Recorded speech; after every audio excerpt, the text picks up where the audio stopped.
Saludos Samuel, un placer estar aquí compartiendo contigo, ¿verdad? Y como lo dijiste, pues bueno, esta es una plática amena en la que vamos a hablar un poco para una población en especial, para la juventud, eh, dirigiéndonos con respecto a una situación pues que de alguna u otra forma ha tenido a la población un poco inquieta, ¿verdad? Ya que ha nacido un proyecto desde hace muchos años y que hoy ya, pues ya prácticamente, ¿cómo te explico? Se ha puesto en el plano legal, ¿verdad? Ujú. Abierto a muchas posibilidades y es el proyecto de las regiones especiales de desarrollo, ¿verdad? Ciudades modelos. Que inicialmente inició así, Samuel. Justamente empezamos hablando de eso, ¿verdad? Antes, bueno, en el 2011 existió algo que se llamaban las regiones especiales de desarrollo, la red, llamadas red. En el gobierno de Porfirio Lobo Sosa, pues se inició con ese proyecto que Más o menos en qué año fue eso. año 2011, ¿verdad? Ahí inició con el O proyecto sea de que la esto red. de las sedes ya viene. Bastante tiempo. No sé si recordás, Samuel, que por esos días se hablaba bastante de un término que se le llamaba ciudades modelo, ¿verdad? Ciudades modelos, sí. Ok, bueno, las ciudades modelos, en síntesis, puede tomarse como regiones especiales del territorio que son dadas en concesión a inversionistas extranjeros o nacionales que tengan el capital suficiente como para invertir en ese territorio, sin importar, ¿verdad?, que en esos territorios exista población. Y bueno, hoy con la ley orgánica, ¿verdad? Pues ahora ya hay una serie de, de limitaciones que ponen en riesgo la estabilidad de poblaciones y que obliga incluso a poblaciones a abandonar sus territorios. Porque eso es lo que se está viviendo ahorita, ¿verdad? Ya han hablado de poblar, de sacar de la zona a gente garífuna, ¿verdad? Sí, efectivamente, por ejemplo, el departamento de Atlántida es una de las regiones más destinadas a que estos Ujú. proyectos se puedan desarrollar. ¿Por qué? Porque es una región, como te digo, rica Ajá. Que en minerales, se puede explotar explotable. para turismo. Correcto, correcto. Y sobre todo porque es uno de los departamentos que técnicamente, pues, eh, es uno de los departamentos con menos población, ¿verdad? Es decir, de que para los inversionistas poder expropiar, bueno, para el Estado de Honduras poder expropiar Gente de esas su tierra. regiones, pues, Ujú. qué curioso, Samuel, a mí me causa risa, ¿verdad? Que hace unos años, allá por 2009, se hablaba bastante de que la expropiación venía a Honduras y que iban De, a quitarte tu casa, que iban a quitarte tu tierra, que te iban a desplazar, ¿no? que decían que eso era por parte Sí, de gobiernos socialistas, sí, comunistas, y que ahorita increíble. la derecha lo está haciendo. Bueno, Va a empezar a hacerlo y ya lo ha hecho. el gobierno de Honduras, a través de la ley orgánica de las sedes, establece dentro de su normativa legal de que cuando hay una baja población en determinadas regiones que están dadas para que se realice un proyecto de sedes, estas regiones podrán, estas propiedades podrán ser expropiadas y el Estado de Honduras va a indemnizar a estos pobladores con una muy baja Recompensación. recompensación económica, O sea que ¿verdad? eso ya se está escribiendo y hablando en el Congreso para hacerlo de una manera legal, entre Es comillas. ley del 2013, ¿verdad? En el O sea, eso 2013, fue modificado sí, ya. claro. En el del 2013 está la ley orgánica de las ciudades modelos, de las zonas especiales de desarrollo económico, como se describe las sedes, en las cuales se establecen los parámetros legales, ¿verdad? Pero, como te decía, sería como que muy aburrido empezar a hablar de una ley sin Ujú. ver el Sin ver el contexto contexto. general, ¿verdad? De Mira, cómo ha nacido en eso. el 2019 era el año que se decía que las sedes se iban a implantar ya. Eh, Por parte de un economista gringo de Estados Unidos que se llama Paul Romer, Paul Paul Romer, Romer.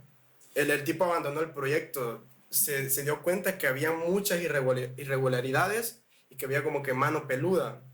Entonces Sí. pensó, él, para resumirlo así, él dijo que, o él pensó de que esto podía darse para lavado de activos, para alojar narcotraficantes, para alojar un montón de crímenes y que el gobierno hiciera de esas leyes con lo que ellos quisieran. Entonces el tipo Se fue. Abandonó esa iniciativa, ¿verdad? Que había iniciado de construir un proyecto regulatorio que le diera vida a las ciudades modelos. Paul Romer es como uno de los propulsores del neoliberalismo latinoamericano, es uno de los economistas Tiene un más premio renombrados, Nobel. ¿verdad? Y que tiene un premio Nobel. No, un premio Nobel que se le otorgó en 2008, ¿verdad? El premio Nobel de Economía. Y bueno, el tipo con muchos estudios, pasó por la Universidad de Nueva York, ha pasado por estuvo en Oxford incluso, en la Escuela Económica de Oxford. Es un tipo que bastante... ¿Por qué estos tipos, por qué estos economistas o figuras de la política en Estados Unidos siempre tienden a meter mano en Latinoamérica? Porque Paul Romer tiene un historial largo de estar trabajando en Latinoamérica. Sí, bueno, desde la escuela nosotros siempre nos han dicho que Honduras es un país tercermundista.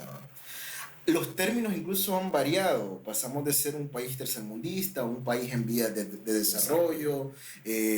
Luego nos llamaron un país periférico, ¿verdad? Es decir, que estábamos fuera de esos países que estaban en su apogeo de desarrollo. Económico.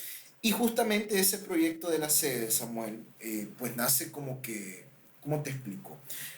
Como un proyecto que tentativamente busca que exista inversión en el país y que esa inversión naturalmente pues genere fuentes de empleo. De eso te quiero hablar. ¿Cómo va a ser el proceso para que estos inversionistas empiecen a invertir aquí en Honduras? Va a ser como que lo van a poner como de lotería, un poco a la garduña, y van a empezar como que a hacer como que subastas, eso, o cómo va a ser, o ya están las personas que van a invertir, o van a hacer eso un poquito como de subasta, de quién va a invertir, quién da más. Pues bueno, por ahí más o menos va el asunto.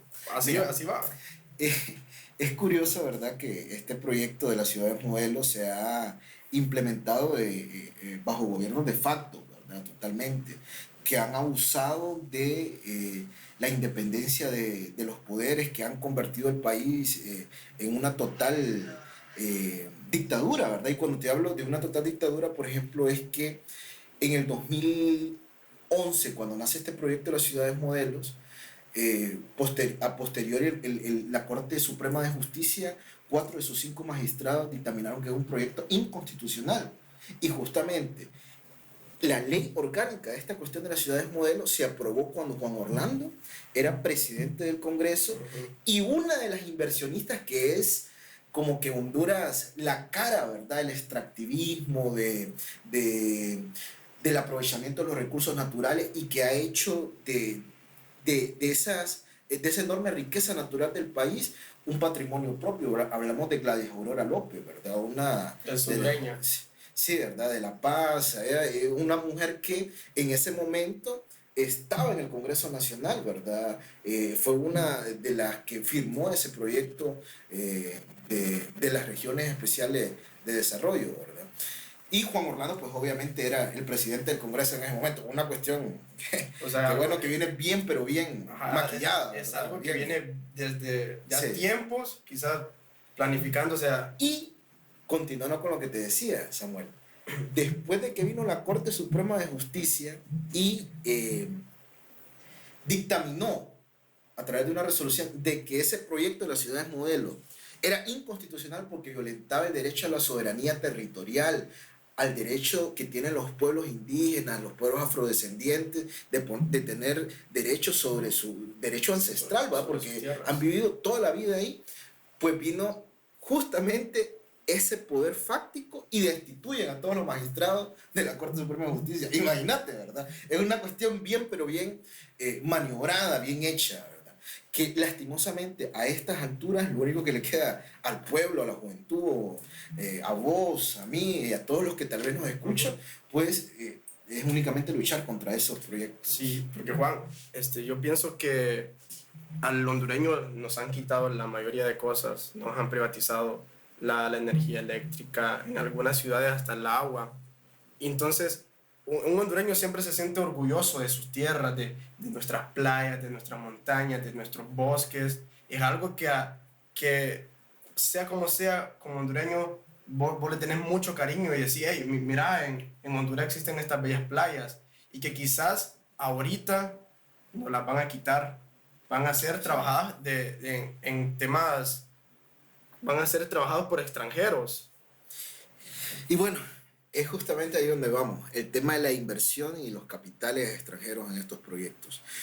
Una de las zonas más dadas para estos proyectos son las islas de la bahía, ¿verdad? Hay veces que yo bromeaba con los amigos, con los héroes, digo, las islas de la bahía en Honduras es como estar en otro, es como ir a otro país, ¿no? Porque ahí no podemos ir todo el pueblo hondureño, ¿no? Porque, es decir, el coste económico que implica ir a Roatán, ¿verdad? Como que no es tan acorde, ¿no? A los ingresos que podemos tener vos o yo, ¿verdad? Estamos He hablando de... escuchado a gente que viaja que según dicen que es más caro ir a la isla de la Bahía que a Miami. Ah, no, y no es broma, te lo digo, No, no no, es no. broma. Hay que tener como que un buen presupuesto como para ir a Roatán. Unos 30,000. Por ahí, por ahí. Y bueno, es justamente esas regiones que ya han, pues prácticamente han venido colonizándose, ¿verdad? Pero que pues ahora legalmente pues tienen toda la apertura como para que se conviertan en zonas donde no exista ningún tipo de intervención del Estado.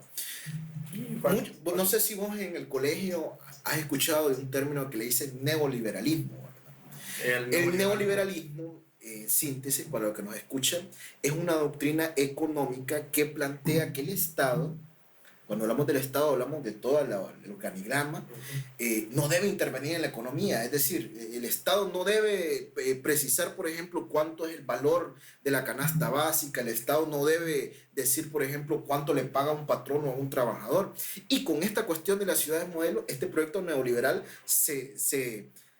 viene y como un monstruo se estanca en el país, ¿verdad? ¿Por qué? Porque en una ciudad modelo, y esto para conocimiento de los que nos escuchan, Va a tener autonomía. total autonomía administrativa, judicial, financiera, tributaria. Es decir, por ejemplo, Samuel, vamos a ver, vamos a poner un ejemplo. Digamos que vos trabajas en una ciudad modelo y resulta de que tu empleo allá es de qué, de ayudante, de un albañil o cuestiones así Call center. etcétera. En nuestra legislación hondureña vos tenés derecho a un salario mínimo, tenés derecho a un 14º mes de salario, tenés derecho, por ejemplo, al 14º mes, tenés derecho a vacaciones, tenés derecho a que se te indemnice por un daño. En teoría. En teoría. Aunque en Honduras, es decir, derecho laboral es reclamable. Es reclamable, te lo digo yo porque prácticamente me dedico a defender trabajadores, ¿verdad? Entonces, en una ciudad modelo que tiene su propia legislación, su propia autonomía jurídica, ¿qué pasaría, Samuel? Ahí tus derechos que tenés en el Estado de Honduras no existen totalmente. Allá, esa ciudad modelo decide cuánto pagarte por hora, qué derecho darte o si te da o no te da derecho. Esto que te decía es una cuestión bien heavy, ¿verdad? Un problema que vi que de lo que están hablando bastante, más que todo afuera del país, es que, ok, pongámonos en la situación de que construyen las ciudades modelo y que haya una economía bastante buena en las ciudades modelo. Se dice que qué pasaría con la parte del país que no están en esa situación, que como que van a haber trabajos en unas partes, entonces el resto del país sería un caos. Sí, bueno, mira, hay ensayos que ya se han dado en el mundo.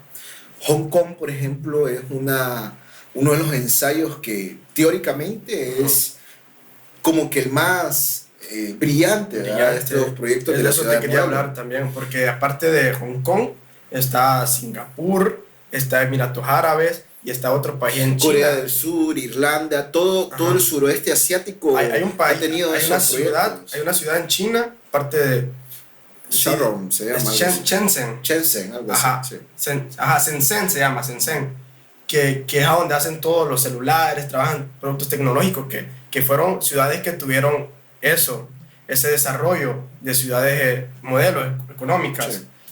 ¿Cuál es la diferencia de esas grandes ciudades a lo que nos puede pasar a nosotros acá?